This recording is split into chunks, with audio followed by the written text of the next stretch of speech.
Bismillahirrahmanirrahim. Assalamualaikum warahmatullahi wabarakatuh. Alhamdulillahirabbil alamin wa bihi nasta'in ala umuri dunya waddin.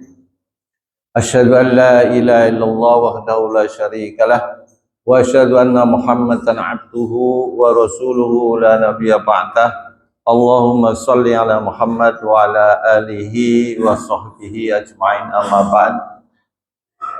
Alhamdulillah, Bapak, Ibu-ibu yang saya hormati, pagi hari ini kita bertemu kembali di rumah Allah, Masjid Al-Ikhlas. Mudah-mudahan pertemuan ini membawa kebaikan, membawa keberkahan, dan semoga kita yang hadir di tempat majelis ilmu ini, mudah-mudahan Allah sebagaimana yang dijanjikan oleh Nabi Muhammad SAW mendapat ampunan dari Allah Subhanahu wa Ta'ala. Karena tak ada kenikmatan yang paling tinggi bagi seorang hamba adalah ketika mendapat ampunan dari Allah Subhanahu wa Ta'ala. Betapa orang itu banyak dosanya, betapa orang itu banyak kesalahannya. Namun ketika Allah telah memberikan ampunan, maka itu kebahagiaan yang tertinggi bagi hamba Allah. Bapak-bapak bisa membayangkan serta ibu-ibu, kita itu nggak pernah salah dan dosa kapan? Setiap hari kita melakukan kesalahan dan dosa. Harapan kita, cita-cita kita cuma satu, ketika kita dapat atau melakukan suatu kesalahan, melakukan kemaksiatan, melakukan suatu dosa, maka harapannya cuma satu, yaitu ampunan dari Allah SWT. Pak, apakah susah mencari ampunan Allah? Sangat mudah. Sangat mudah, Pak, mencari ampunan Allah. Ketika bapak-bapak hadir di sini, enggak diminta pun diberi. Kemarin sering disampaikan oleh para ustadz itu kan, nggak diminta pun akan diberi, dan itu menjadi cita-cita kita bersama. Oleh karena itu, Bapak dan Saudara sekalian, bagi kita yang sudah menjelang maghrib, sudah menjelang maghrib lah, cita-cita kita cuma satu, yaitu mendapat ampunan dan rahmat Allah Subhanahu wa Ta'ala. Mudah-mudahan kehadiran kita di pagi hari ini sebagaimana yang disampaikan Rasulullah SAW melalui hadisnya, yaitu siapa saja yang hadir dalam majelis ilmu akan mendapat ampunan dari Allah Subhanahu wa Ta'ala. Amin ya rabbal alamin. Bapak-bapak, ibu-ibu yang saya hormati, sebelum saya mengkaji lanjutan dari taklim bulanan, yaitu kita akan mengulik atau memberikan warna yang lebih berat, yang lebih mantap terhadap kehidupan kita sehari-hari. Saya kemarin sudah memulai dari perilaku atau amal-amal yang kita lakukan setiap hari, yang biasa, yang kemudian kita anggap seperti biasa-biasa saja, padahal kalau itu kita amalkan mempunyai nilai bobot yang teramat luar biasa. Contoh yang kemarin sudah saya bahas sedikit tentang amalan kita pada sholat yang disebut wiridan. Kemarin sedikit kita sudah mengulas tentang wiridan kita yang kita lakukan di setiap pada sholat, yaitu tentang kulhu, falak, nas. Nah, nanti kita bahaslah sedikit-sedikit. Walaupun kemarin sudah saya sampaikan tentang pembukaannya saja. Padahal istighfar itu dari mulai istighfar, kemudian wirid-wirid yang lain akan kita beri bobot lah. Tidak hanya sekedar terucap, tapi mengerti makna, mengerti apa yang terkandung di dalamnya. Bapak, ibu-ibu, serta yang saya hormati, sebelum saya menyampaikan hal tersebut, mumpung kita masih dalam suasana Hari Kemerdekaan Republik Indonesia yang ke-79, patut rasanya kita bersyukur kepada Allah Subhanahu wa taala bahwa bangsa kita melalui perjuangan para pahlawan-pahlawan yang mendahului kita itu kita mendapat suatu kemerdekaan. Nikmat kemerdekaan itu luar biasa, Pak. Bapak bisa nangis bombe melihat peristiwa Israel menjajah Palestina. Nangis, Pak. Bombe kita nangis. Ada seorang anak kecil wanita nangis. Apa namanya? Di TikTok ya? Di TikTok apa di short film itu? Itu betul-betul nangis, Pak. Udah nggak punya bapak ibu. Wah, pokoknya kalau diceritain bisa nangis lagi. Luar biasa. Itu karena penjajahan, Pak. Apa kita mau seperti itu? Enggak, terus nggak mau mensyukuri nikmat kemerdekaan itu. Nikmat betul, Pak, merdeka itu. Ke masjid nggak ada yang larang. Makan sekenyangnya. Punya duit, wes pokoknya tinggal pilih makanan mana. Coba di Israel, di Palestina. Nyari air putih aja susah. Nyari air putih susah. Karena dijajah itu. Jadi nikmat kita itu bukan nikmat yang sangat luar biasa. Maka dalam preambel atas berkat rahmat Allah. Kita itu merdeka itu karena berkat dan rahmat Allah Subhanahu. Mudah-mudahan kita mohonkan kepada Allah Subhanahu wa taala Indonesia tetap dalam keadaan merdeka. Kita hamba-hambanya yang sedang menikmati kemerdekaan yang diperjuangkan oleh para pahlawan kita itu bisa memberikan makna yang lebih baik, baik secara pribadi maupun untuk negara. Udah nggak usah ribut-ribut pindah IKN, udah biarin aja. Itu urusan yang kita ini sudah mulai ini, nggak usah mikirin IKN, nggak usah mikirin apa-apa. Pokoknya lillahi ta'ala aja. Bapak-bapak, ibu-ibu yang saya hormati, yang kedua, mensyukuri kita dalam nikmat kemerdekaan ini, Bapak dan Saudara sekalian, alhamdulillah kita itu sehat. Kira-kira semuanya pengen sehat nggak, Pak? Ibu-ibu pengen sehat nggak, Bu?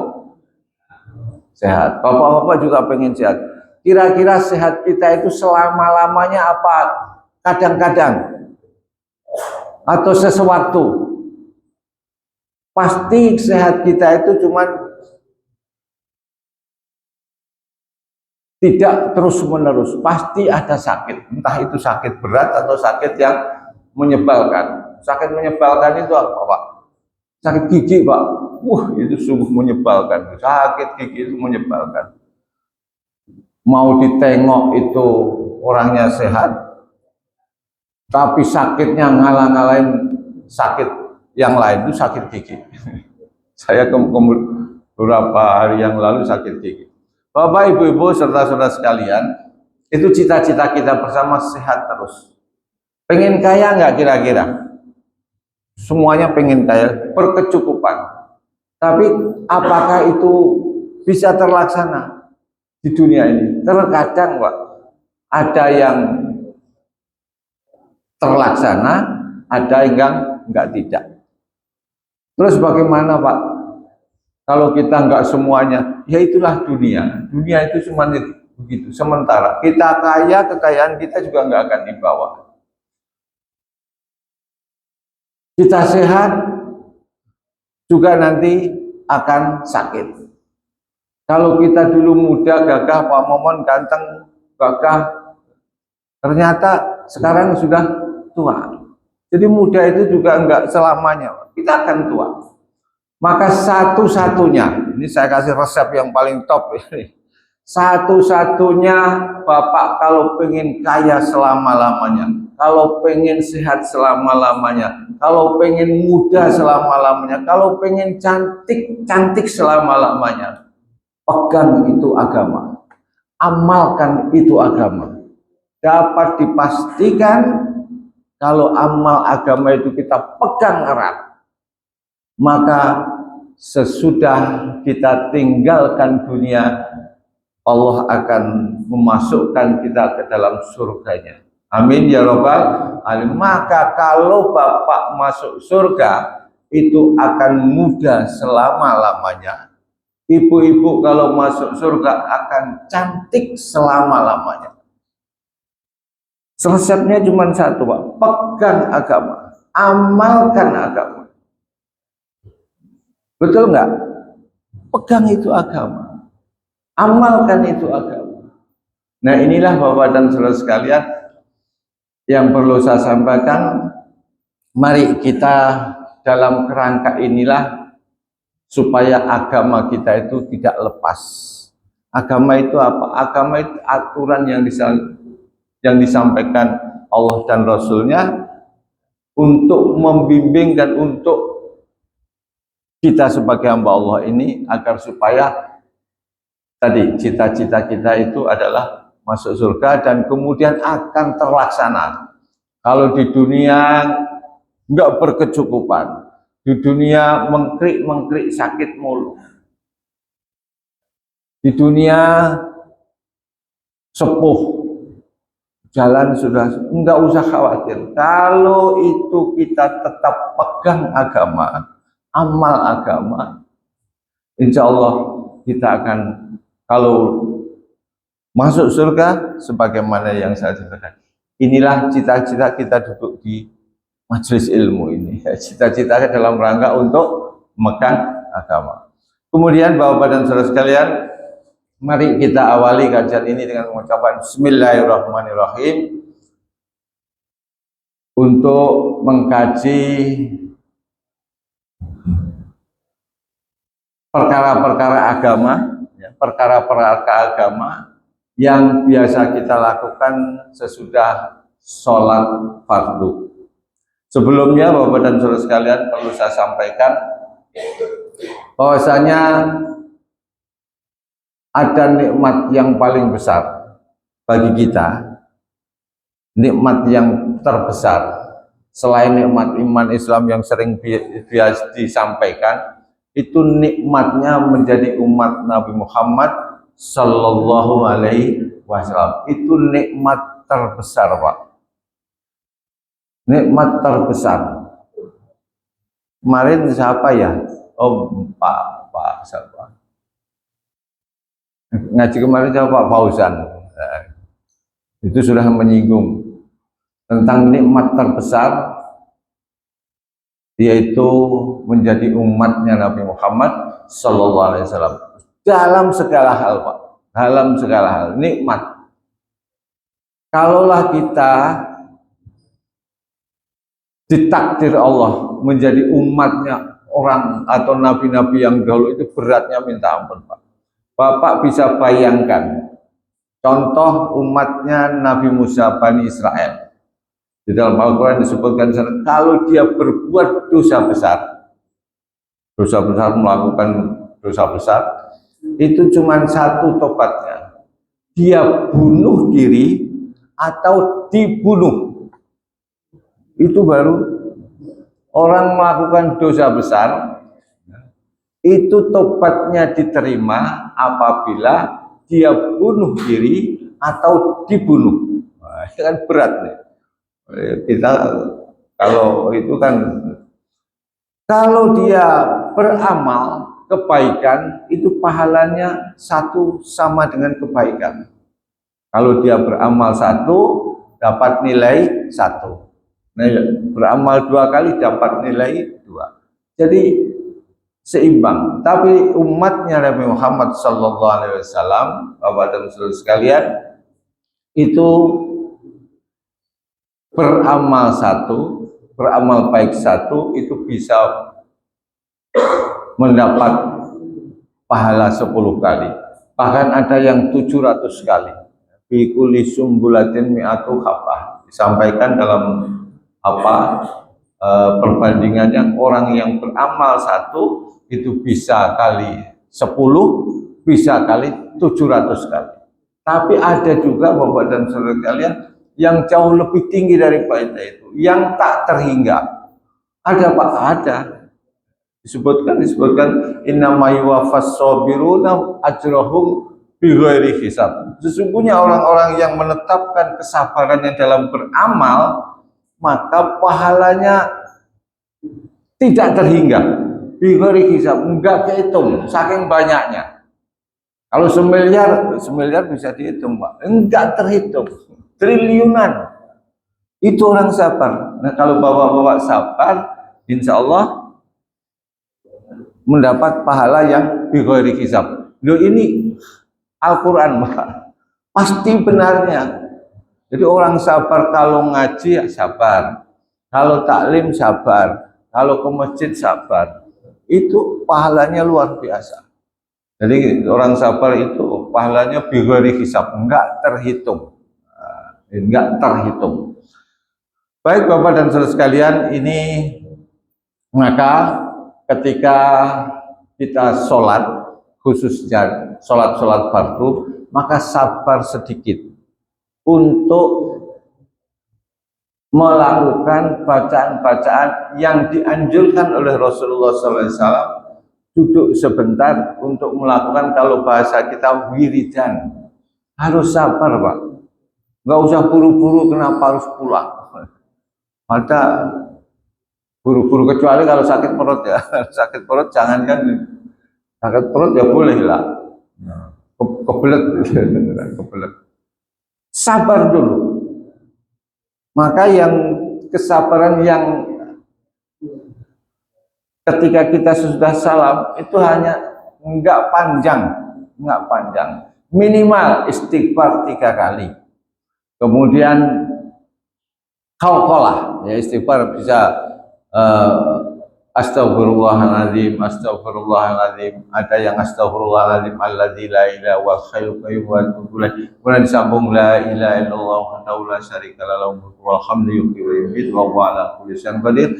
Kemudian disambung lagi Allahumma antas salam. Kemudian disambung lagi bacaan-bacaan Al-Qur'an, yaitu kulhu, falaq, nas, dan ayat kursi. Ini keseharian kita, Pak.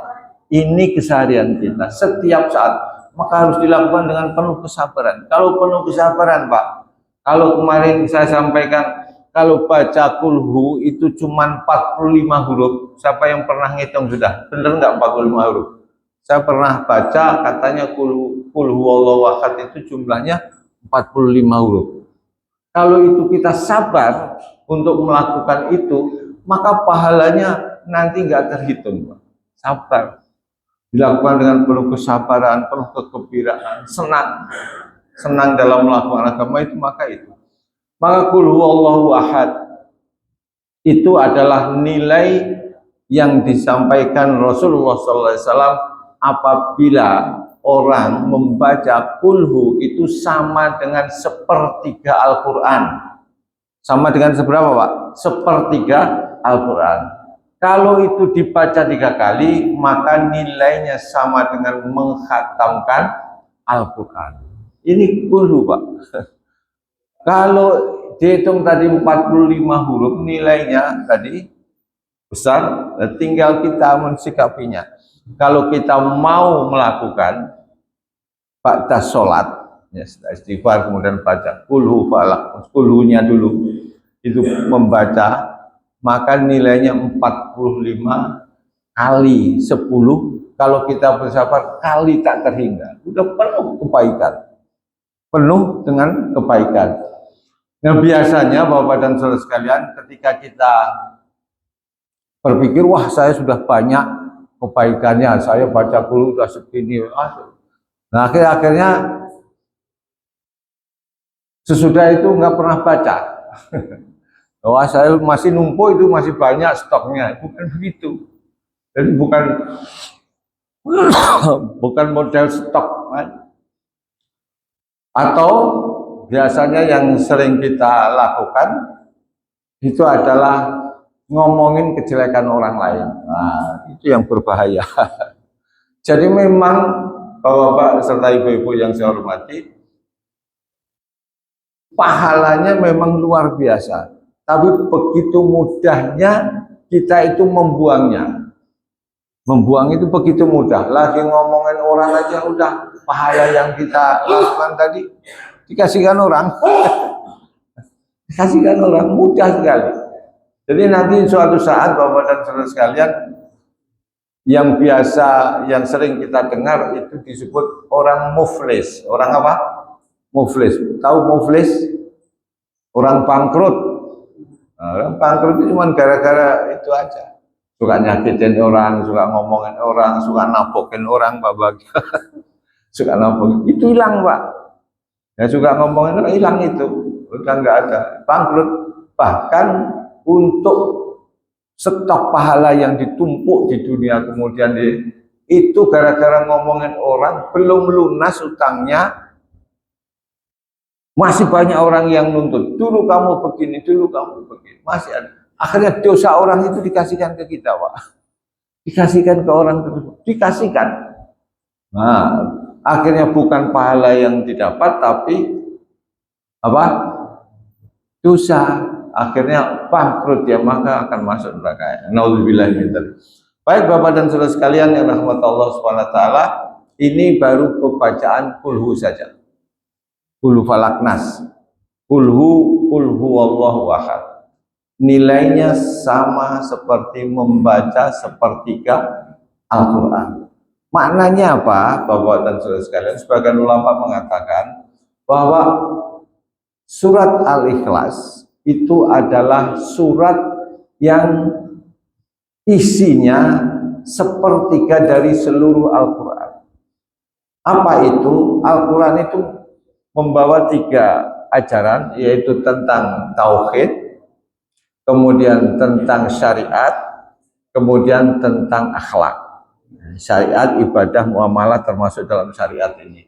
Dan kemudian maka itu isinya sepertiga, ya ini tauhid. Tauhid. Ketika tauhid itu kita fahami betul, kita camkan betul di dalam diri kita, maka nilainya adalah sudah sepertiga dari isi Maka kalau itu nilai bukan aja, maka disebut inilah yang dimaksud sepertiga dari membaca Al-Quran. Itu kita sudah tahu tentang tauhid. Tauhid kita tentang Allah, ma'rifatullah, mengenal Allah. Bapak dan Saudara sekalian yang dirahmati Allah SWT, di dalam ayat pertama disebutkan kul, katakanlah Muhammad, Allahu ahad. Kul huwa dia Allah. Kul huwallahu ahad. Kata Muhammad, dia Allah itu adalah esa. Maka kalau bapak-bapak ingin tahu tentang tauhid ma'rifatullah, tentang mengetahui bahwa Allah itu esa, ini sudah satu ilmu tersendiri, satu pemahaman yang boleh. Oleh karena itu Bapak dan Saudara sekalian, sebagaimana asbabun nuzul dari surat ini sering sudah saya sampaikan kemarin, kalau bulan kemarin juga sudah saya sampaikan, itu tentang Tuhan, tentang nyari Tuhan. Tuhannya orang-orang kafir Quraisy itu banyak katanya. Maka ketika dia didakwahin untuk mengatakan la ilaha illallah, dia heran, masa Tuhan kok cuma satu? Tuhan itu banyak katanya. Kan repot kalau Tuhan cuma satu, urusan kita banyak, maka yang urus kok Tuhan satu, apa enggak repot? Nah itu kemarin sudah saya sampaikan kan, harusnya Tuhan itu banyak katanya. Maka orang-orang kafir itu bertanya, Muhammad, seperti apa sih Tuhan kamu itu? Seperti apa sih Tuhan kamu itu? Tolong beritahu saya katanya. Tolong beritahu saya seperti apa Tuhan kamu itu. Maka oleh Nabi Muhammad SAW diberi sifat, Allah menurunkan Al-Quran surat Al-Ikhlas, maka kul, katakanlah Muhammad, atau jawab itu Muhammad pertanyaan orang kafir Quraisy itu. Kul huwa, dia Allah, Tuhan itu adalah Allah namanya. Ahad, cuman satu. Wah itu diperdebatkan. Masa Tuhan kok cuman satu? Tuhan itu banyak. Jadi orang-orang kafir Quraisy, mungkin di antara kita, saya pengen tahu kalau yang pernah ngaji apa itu pernah. Allah itu adalah Tuhan. Tuhan itu banyak apa satu, Pak? Tuhan itu banyak apa satu? Siapa? Siapa yang jawab? Yang semangatnya, Mbah Nanang, Tuhan itu banyak atau satu? Satu. Yang lain? Tuhan itu banyak apa satu? Hah? Nah, siapa itu? Allah. Tuhan itu adalah satu. Cuman Allah. Kemarin saya ingat berapa bulan atau tahun yang lalu sudah saya sampaikan, yang namanya Tuhan itu adalah al-istighna an kulli syai'in illa nafsah. Yang namanya Tuhan itu adalah enggak butuh apa-apa, enggak butuh apa-apa. Jadi kriteria yang disebut Tuhan itu adalah zat yang tidak membutuhkan apa-apa dan apa saja itu membutuhkan kepada Dia. Itu baru namanya Tuhan. Coba kita cek, Allah itu Tuhan nggak? Bener nggak? Kira-kira siapa yang meyakini Allah itu membutuhkan sesuatu? Nggak ada, Pak. Nggak ada. Allah itu wujud dengan sendirinya, yang disebut dengan al-qiyamu binafsihi. Ketika membuat dunia seisinya, alam raya seisinya, nggak ada yang bantu, nggak ada yang itu al-istighna, nggak membutuhkan. Apakah Allah itu butuh dunia, butuh? Enggak juga. Itu namanya Tuhan. Kalau itu yang disebut Tuhan, maka Tuhan itu cuma satu, yaitu Allah. Loh Pak, kan banyak itu Tuhan-Tuhan yang lain, seperti yang Yesus, kemudian Tuhan-Tuhan yang lain, yang apa, umpamanya di Buddha, apa namanya, di apa. Berarti Tuhan itu banyak. Itu bukan Tuhan. Itu bukan Tuhan. Namanya adalah dipertuhankan, dianggap Tuhan. Maka Bapak dan Saudara, kalau kita kenal dengan sejarah kafir Quraisy, Lata, Uzza, Manat dan lain sebagainya, yang dianggap Tuhan, Hubal yang dianggap Tuhan, itu bukan Tuhan, karena dia bersihin telek burung yang nginggap di hidungnya, itu gak bisa, harus perlu bantuan orang. Berarti itu bukan Tuhan, hanya dipertuhankan. Jadi jangan salah kaprah, Tuhan itu banyak katanya. Enggak ada Tuhan banyak. Tuhan itu cuma satu, yaitu Allah, pembuat langit dan isinya. Ini adalah qul huwallahu ahad, Allahu somad. Nanti kita kupas lanjutan ayat ini. Qul huwallahu ahad, qul katakanlah Muhammad, jawab itu Muhammad, Tuhan itu cuma satu, yaitu Allah. Yang lain itu bukan Tuhan. Yang lain itu adalah dipertuhankan. Lata, Uzza, Hubal, Manat, apa itu, ada sekitar 360 arca atau berhala yang mengitari, itu dianggap Tuhan. Itu bukan Tuhan, tapi dipertuhankan. Apa saja? Apa saja, Pak? Apa saja itu kalau menganggap dia itu dianggap mengatur hidup kita, memberi rezeki kepada kita, maka itu berarti dia dianggap Tuhan. Nah, ini perlu kita pahami. Nah, jadi tauhid itu Pak. Jadi jangan sampai nanti Tuhan itu banyak, enggak ada Tuhan banyak itu Pak. Tuhan itu cuma satu, yaitu Allah. Bapak dan Saudara sekalian yang dirahmati Allah Subhanahu wa taala, ini makna yang satu ayat. Kemudian yang perlu saya sampaikan juga, Bapak dan Saudara sekalian yang dirahmati Allah Subhanahu wa taala, Al-Qur'an dalam memberikan makna-makna tauhid, ya, ataupun ucapan-ucapan yang ada di dalam Al-Quran itu mempunyai nilai yang amat besar, apalagi nilai itu berupa pahala. Itu oleh Allah SWT dan Nabi Muhammad SAW itu diberi nilai yang sangat luar biasa, sehingga dulu dikisahkan bahwa gara-gara kulhu, bacaan kulhu, orang itu gampang masuk surga, langsung masuk surga Pak. Luar biasa. Ini ada kisah, ada cerita tentang orang yang mengamalkan kulhu, bacaan kulhu, dia masuk surga. Saya catat ini hadisnya. Jadi dulu ada kisah dikisahkan di dalam itu ada dua kisah. Yang pertama dari Anas bin Malik, kemudian dari Ibnu Abbas. Gimana sih Pak kok bisa mengamalkan kulhu bisa masuk surga?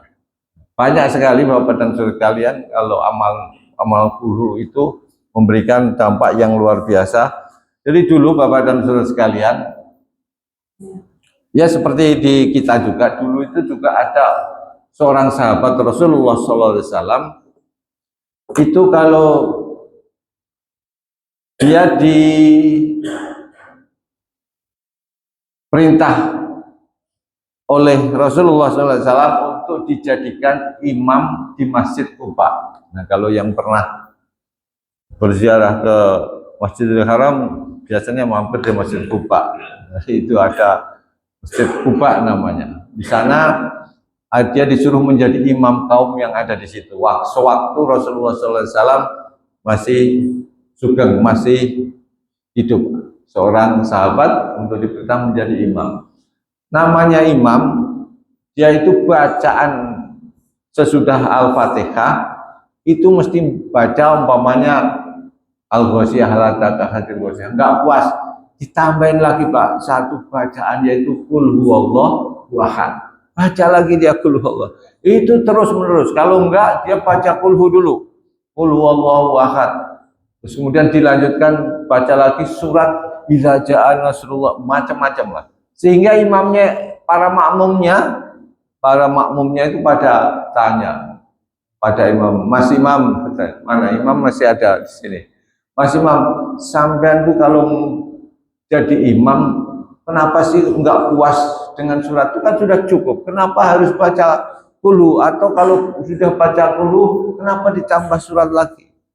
Nah itu kalau cuma sekali dua kali enggak masalah. Ini setiap waktu. Jadi kalau kedengaran yang subuh baca kulhu, yang maghrib juga kulhu, yang isya juga bacanya itu kadang-kadang ayat pertama rakaat pertama bacanya umpamanya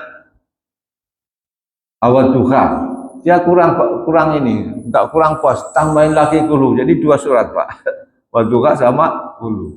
Kemudian sesuatu dia baca kulhu dulu, kemudian tambah lagi baca zalzalah, idza zulzilah. Pokoknya sehingga makmumnya itu pada nanya, sampai terus mbok yao katanya, diminta oleh makmumnya, mbok ya cukup satu aja, kalau enggak ya kulhu saja, enggak usah ditambah-tambah katanya. Maka sewaktu-waktu Rasulullah SAW bertandang ke tempat Masjid Quba itu, ke kaum itu. Kemudian para makmumnya melapor pada Rasulullah, ya Rasulullah ini ada Pak Imam itu begini terus nih kalau jadi imam. Kemudian didatangin lah itu, namanya siapa lupa itu saya. Didatangin itu imam itu, kemudian ditanya, Mas, sampean kata jamaah sampean kalau ngimamin baca kulhu satu kurang katanya, tambahin lagi surat lain atau surat lain tambahan kulhu. Ya kamu itu ngikutin aja yang dimauin oleh makmum. Bahasanya begitu. Ngikutin aja saran makmum itu ya ditiru. Kemudian Imam tadi menyampaikan, ya Rasulullah, saya itu teramat cinta sama surat kulhu. Cinta, saking cintanya saya apapun itu pasti ada kulhunya. Maka jadi mendengar jawaban itu Rasulullah SAW menyebutkan, hubbuka iyaha adkhalakal jannah. Ini sabda Rasulullah ketika itu, hubbuka, cinta kamu iya kepada surat kulhu tadi, surat Al-Ikhlas itu, adkhalaka, menjadikan Allah memasukkan kamu al-jannah, ke dalam surga. Jadi mudah Pak, baca kulhu masuk surga. Makanya saya juga nggak nyalain kepada mbah-mbah itu, Mbah Kalau sampean surat apa bacaan sholat sunat itu yang dibaca apa? Ah Pak paling bisa baca dulu Falak Nas. Ternyata nggak salah, bener itu. Justru kenapa? Tapi cuman masalahnya kalau di kita cuman hafalnya itu, tapi kalau zaman sahabat karena cintanya pada guru beda aja. Kalau betul nggak? Beda nggak itu, Pak Nasir? Kalau kita baca kulhu falak nas atau kulhu itu karena hafalnya cuman itu, tapi kalau zaman sahabat karena cinta pada kulhu. Ini yang membedakan. Yang membedakan. Jadi gampang masuk surga itu adalah ketika kita mencintai amal atau melazimkan bacaan-bacaan yang ringan tapi mudah tapi bisa memasukkan ke dalam surga sebagaimana yang disampaikan